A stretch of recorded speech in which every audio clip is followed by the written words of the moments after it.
Our thoughts on the 2023 Emilia Romagna Grand Prix cancellation.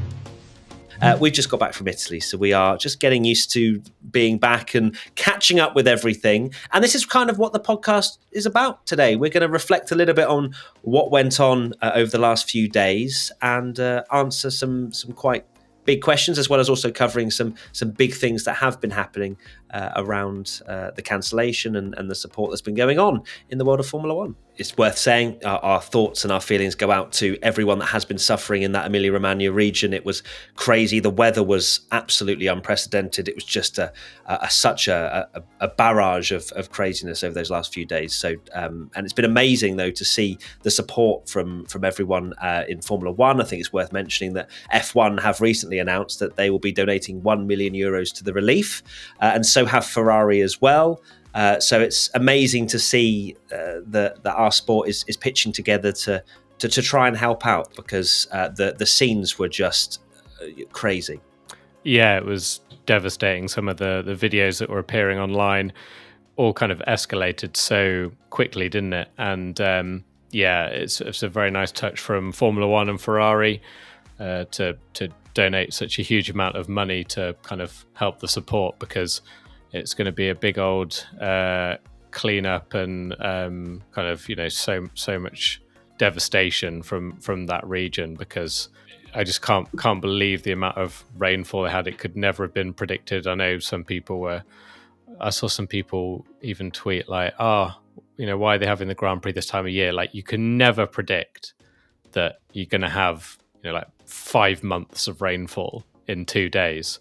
People saying that, it's a bit of a strange comment, because we've had, when we've been transferred around Italy over the last few days, we've had Italian drivers that have said this is an incredibly rare thing. We were at Fiorano, and again, the instructors again were saying like, this doesn't happen. We don't ever tend to cool things off or have these crazy sort of weather incidents. So I don't think I wouldn't say that it's a mad time of year to host a race at Imola. And also, as we were talking about the support that's been outpouring from Formula One, Yuki Tsunoda as well, cleaning the streets of Faenza. There's been some really sort of heartwarming pictures of him getting involved in the recovery effort and to try and help out where he can, even if it might be a small amount. It's still really nice to see. Yuki obviously driving for AlphaTauri, and Faenza is where AlphaTauri are based, and that Faenza, I think it might have been a couple of weeks ago, had floods before this, and then it's kind of happened again in the region. So yeah, it was nice of Yuki to stick around, help out, and just a good egg is Yuki Tsunoda. Was it the correct call to call off the Emilia Romagna Grand Prix? Yes. Absolutely yes. There's nothing in my mind that says that there should have been any other decision. Yeah, there were these pictures going around the day after. Oh, it's not raining as hard. Oh, it's actually clearing up a bit. Yada yada yada. It's not purely just about the fact that it was completely flooded or improving slightly or whatever. You have to take into account as well that there would be hundreds of thousands of fans heading into that area where there has been already so much devastation. So you have to take that into account, that it's not just the 20 cars going around tracks. There's so much more that goes into the world of Formula One and hosting a Grand Prix. And they made the right decision. It was absolutely for the right health and safety reasons that race did not go ahead. There's so many videos circulating to suggest that was the right decision. So anyone that thinks anything else is clearly putting their racing desires and wanting to see a race before just general human regard. I do have to give a lot of respect to Formula One. Obviously, we are critical when it's fair, but big respect to Formula One, because it's not an easy decision to make, to cancel a huge sporting event that a lot of people have paid for.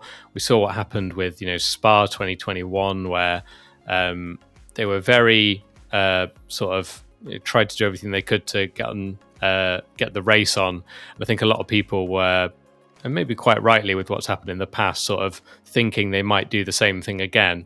But it definitely was the right call to just kind of make the call straight away during the worst of the rain and already the kind of effects that's been had. Because like you say, it's dried up now to a point. There's due rain again, but it's not even just about that. It'd be incredibly irresponsible to run a race and, like you say, have people not just going into the area, but the stress on like the emergency services and everything that are already probably massively overrun with everything that's happening, to then have to be there for a sporting event in case things happen. And it just was completely like 100% the right thing to do. They made the right decision, absolutely. Question from Noel FC Bayern. What are the chances Imola gets moved up the calendar and doesn't get cancelled completely? I assume by that you mean just rescheduled. The murmurs and the chatter that's going on is that it won't get rescheduled just purely because of how busy the calendar is anyway. And also, let's not forget, okay, just because it dries out doesn't necessarily mean that Imola is going to be in a state in which it can be raced in. There needs to be inspections. There needs to be a checking of whether or not there are certain parts of the track that are damaged.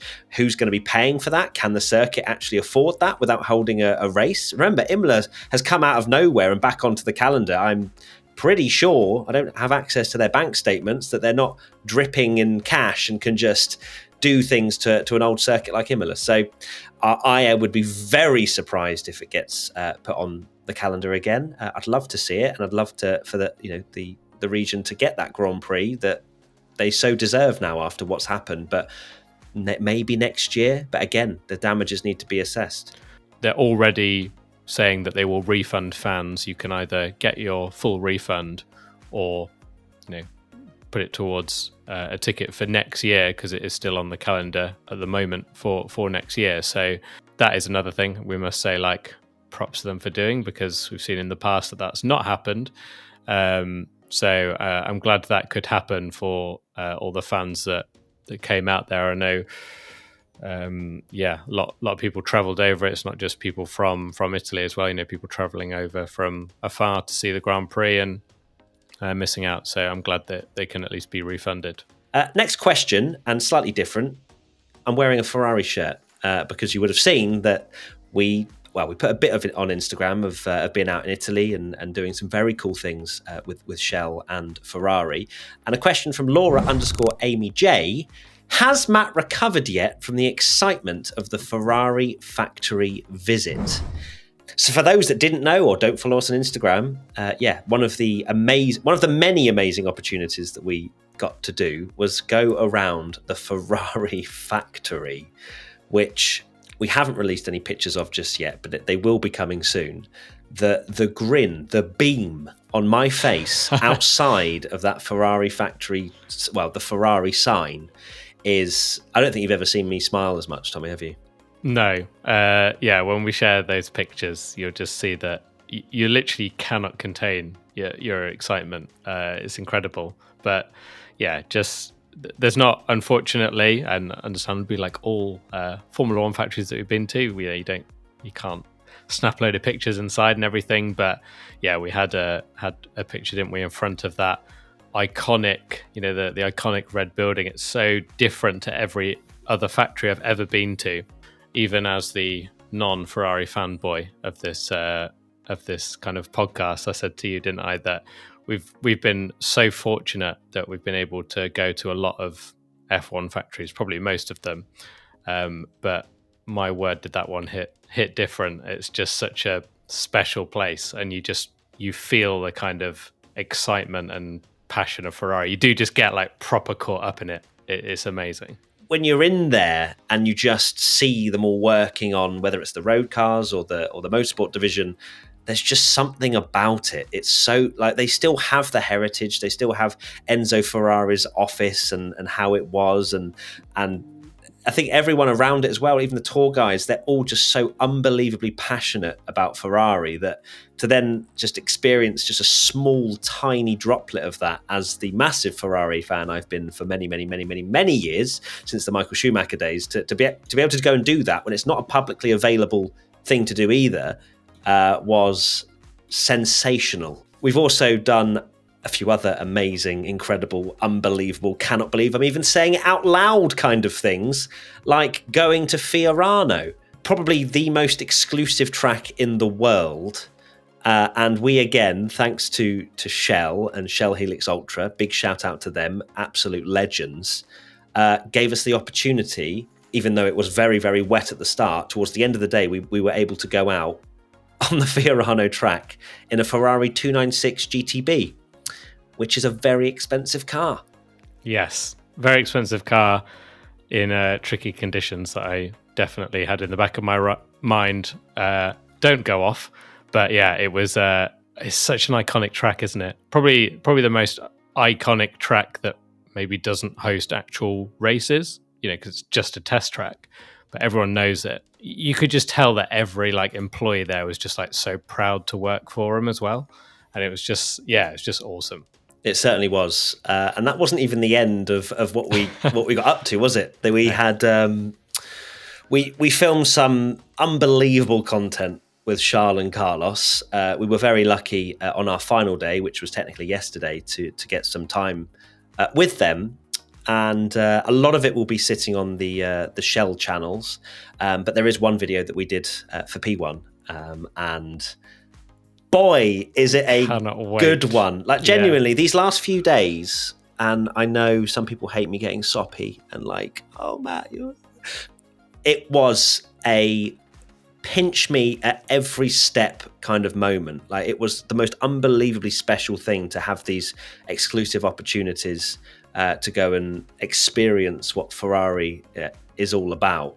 It's just all thanks to every single person that listens or watches to our stuff. It was just such a amazing event. And we haven't even mentioned that we had a dinner, a gala dinner in the Ferrari Victory Room at the Ferrari Museum.